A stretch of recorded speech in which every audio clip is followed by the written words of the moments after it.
नमस्कार। आज हम पढ़ने वाले हैं कोहल वर्ग का नैतिक विकास का सिद्धांत।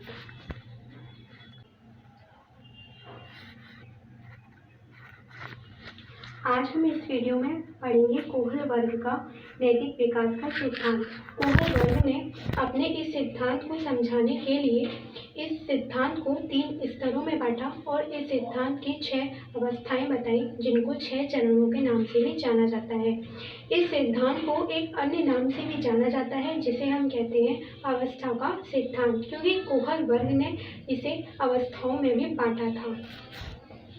चलिए पहला स्तर पढ़ते हैं। पहला स्तर है पूर्व परंपरागत स्तर, जिसके 2 चरण बताए। पहला था दंड और आज्ञाकारिता और दूसरा था साधनात्मक सापेक्षवादी उन्मुखता।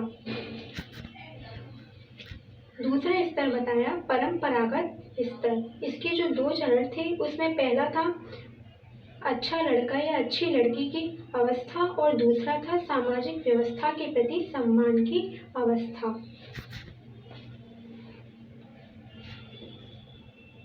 तीसरा स्तर बताया पश्च परंपरागत स्तर। इसके जो 2 चरण बताए वो थे सामाजिक अनुबंध उन्मुखता और दूसरा था सार्वभौमिक नैतिक सिद्धांत। इस तरह कोहल वर्ग ने 3 स्तर बताए और 6 चरण। चलिए आगे बढ़ते हैं। पहला स्तर है पूर्व परंपरागत स्तर। इस स्तर में 9 साल तक के बालक बालिका को सम्मिलित करते हैं। इस अवस्था में वे सांस्कृतिक नियमों के प्रति अनुक्रिया करते हैं, किंतु उनके व्यवहार उन नियमों के परिणामों के अनुरूप होते हैं। इस स्तर के अंतर्गत निम्नलिखित 2 चरणों को सम्मिलित किया था। पहला था दंड और आज्ञाकारिता, जिसमें बताया था कि इस अवस्था के बालक स्वकेंद्रित होते हैं, अतः दूसरों के बनाए नियमों के लाभ की बात को समझ नहीं पाते हैं और दंड से बचने के लिए उन नियमों का पालन करते हैं। इस अवस्था में केवल समाज के नियमों को समझते हैं तथा उनका आचरण करते हैं।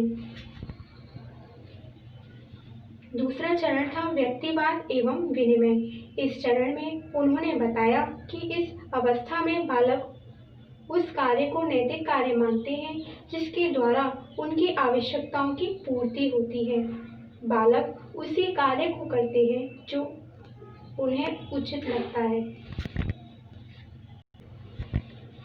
दूसरा स्तर यानी कि परंपरागत स्तर, इसमें बताया गया कि इस स्तर के अंतर्गत किशोर बालक व वयस्कों को सम्मिलित किया गया है। इसके अंतर्गत निम्नलिखित 2 चरणों को समावेशित किया गया है। पहला चरण है अंतर्वैयक्तिक संबंध। इसको एक अन्य नाम से भी जाना जाता है, वो है अच्छा लड़का या अच्छी लड़की की अवस्था।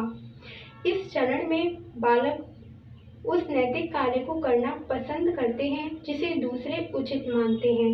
वे दूसरों के सामने अपने को अच्छा प्रदर्शित करने का प्रयत्न करते हैं। इस अवस्था में व्यक्तिगत दृष्टिकोण को छोड़कर वे दूसरों के दृष्टिकोण के बारे में सोचते हैं और उसी के अनुसार कार्य भी करते हैं। दूसरा चरण है सामाजिक व्यवस्था को बनाए रखना। इसने बताया कि इस अवस्था के बालकों के अनुसार नैतिक व्यक्ति वे होते हैं जो नियमों का पालन करते हैं और सामाजिक व्यवस्था को बनाए रखते हैं। बालक अपने कर्तव्यों के प्रति निष्ठावान रहता है तथा दूसरों की अपेक्षाओं का सम्मान भी करता है।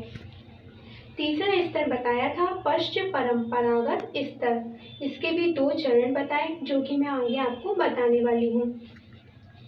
चलिए शुरुआत करते हैं पश्च परंपरागत स्तर। इस स्तर को सैद्धांतिक स्तर भी कहा जाता है। इस स्तर तक बहुत कम लोग ही पहुंच पाते हैं। इस स्तर पर बालक बाह्य कारकों से प्रेरित ना होकर आंतरिक कारकों से ज्यादा प्रेरित होता है। इस स्तर में भी 2 चरणों को सम्मिलित किया गया है। पहला है सामाजिक अनुबंध एवं व्यक्तिगत अधिकार।